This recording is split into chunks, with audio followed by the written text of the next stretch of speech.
everybody? It's me, Jason Sweatman. This is my second episode.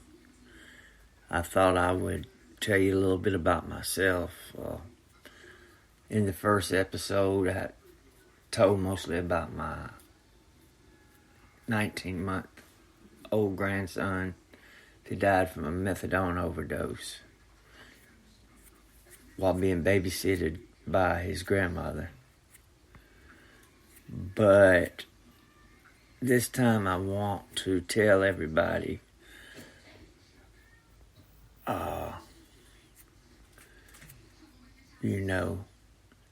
that, I'm sorry. Let me go back.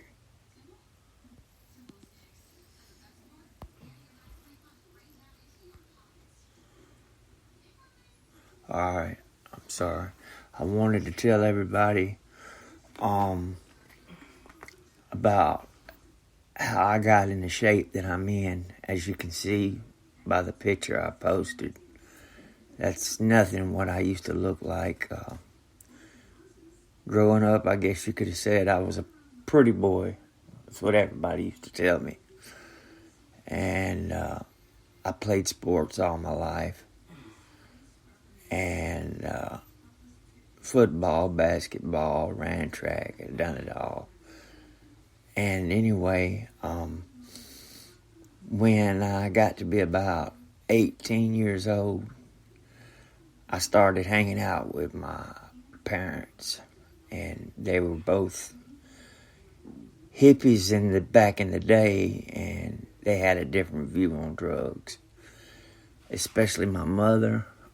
My mother, she was a drug addict, and she believed that she would rather me and my brother do drugs at home around her in her presence, so we wouldn't get anything bad that would hurt us, or she'd be there if we overdosed or something like that. But anyway, when I got to be 18 years old,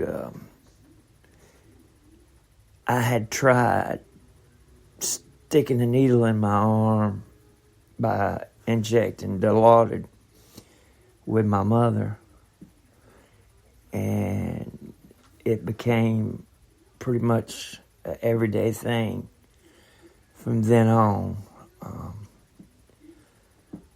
Dilaudid was our heroin before heroin was everywhere in Birmingham. It's an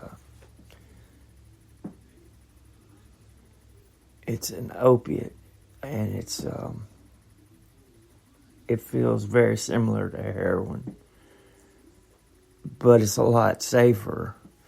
Not that I'm condoning it, but it doesn't have any fentanyl in it because it's from a pharmacy.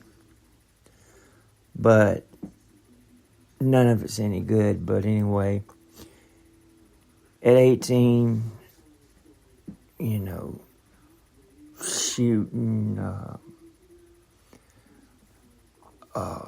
Dilaudid every day until about 2014, and I'm 49 now, and it's 2022. So, and the only reason it stopped is because my mother died from the same thing I have now, which is cirrhosis of the liver. As you can see from my picture, my stomach, my gut is disproportioned, and you can see my ribs.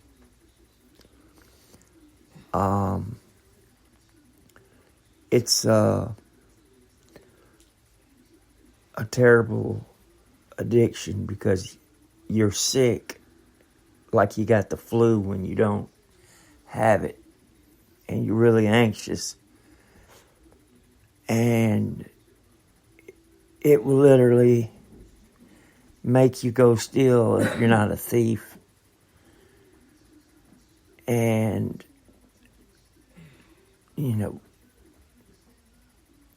I've done every drug under the sun, from smoking crack with my parents to snorting cocaine, shooting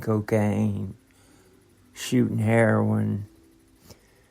I've done ecstasy. I've done mushrooms. Of course, I've smoked marijuana. I've done just about every type of pill there is, from Xanax to Roxycontin to Oxycontin to methadone, which eventually landed me on Suboxone. I had to get off the methadone because I just hated being chained to the methadone clinic. And the medicine works really good for a person like me now that's terminally ill, especially who has a opiate addiction on top of an illness. So I would get double the benefit from it if I were on it now, but I stopped and got on Suboxone, which was a great thing because they didn't have Suboxone in the earlier days. When you were coming off of methadone or any type of opiate, you just had to rough it. And it was bad. I've had to kick methadone in the county jail 3 different times. And I was on at least 200 milligrams. I just thought that was the most painful thing that ever happened to me. And I was healthy back then. I know for a fact that if I had to get off methadone now, that it would kill me. But something's been telling me I had to quit going to see my Suboxone doctor because he's got a bad attitude. I have let him down through the years, and he's put up with me because I think at first he wanted to save my life and try to get me a new liver. But if you're not clean for 6 months, you're not eligible for a liver transplant. And even so, if you get a liver transplant, you're not guaranteed to live. I think the average survival rate is 5 years with a new liver. And, now my dad, he's still alive. And back when I was in the feds, I was in the county going to the feds in mid-90s. He had to have a liver transplant from the same thing, shooting dope.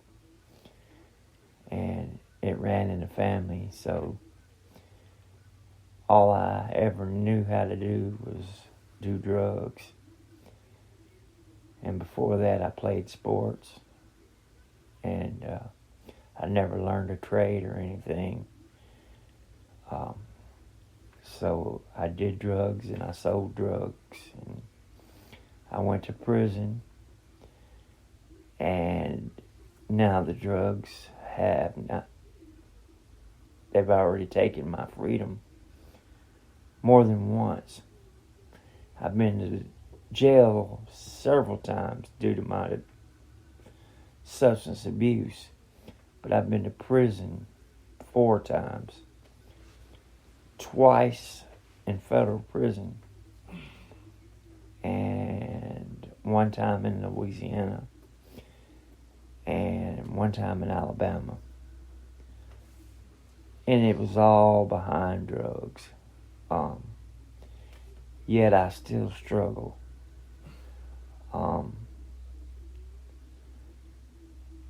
The desire to use never goes away. My wife, she's also a drug addict. Bad one. A bad one. She grew up doing pills with her mother. And then her mother introduced her to methamphetamine when she was, how old? 2002. 2002. Carlos was just born. Yeah, her mother introduced her to methamphetamine. And I was in love. And it destroyed her whole family. Not just her, but her sister. Sent her nephew to prison several times. Saved his life. But prison saved his life, yes. He got a baby now. He just had a baby. But anyway, I just wanted to tell everybody that that's the reason why I look the way I look. And now I'm going to die after having my freedom taken from drugs. Yet if there was some methadone or some Suboxone or any type of pain pill here right now, I'd jump on it. Because I'm hurting. And I'm wanting it. And I had to leave my doctor because one time during a visit, he told me to shut the F up. And I really wasn't talking a lot. If you can imagine that. He gives me about 30 seconds for the last 10 years to tell him what's wrong with me. He never responds to me, never gives me an answer. He just hands me my prescriptions and says, bye. And if I'm still talking and trying to explain to him, he'll say, bye, and hand me my prescriptions. And,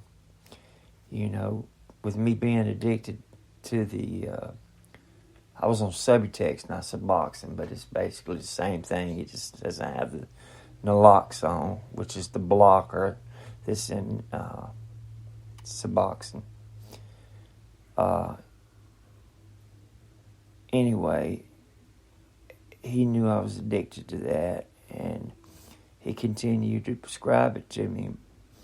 But I let him down a lot by coming in there several times with dirty urines, and this, that, and the other. But there were a lot of times I come in there clean. And instead of him giving me my meds back, some of my meds, because I was on other medication for ADHD. I was on Adderall, and I was on Klonopin. He took all that away from me. And even though he knows I'm terminally ill, he won't give me nothing but the Subutex. And yeah, it helps for addiction, but it really is not much of a painkiller. And I need something more now. I need to be put on a pain pill. I can legitimately say now, for the first time in my life, I truly need it hurts, don't it? a pain pill. Otherwise,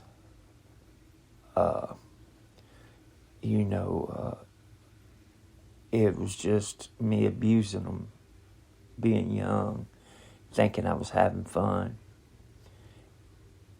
And to a certain extent I was. I mean, I'm not going to say it's been all misery. It's been a lot of misery.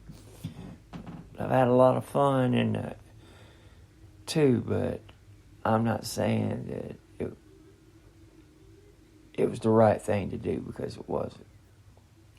I wouldn't tell anybody to use drugs that had never used drugs.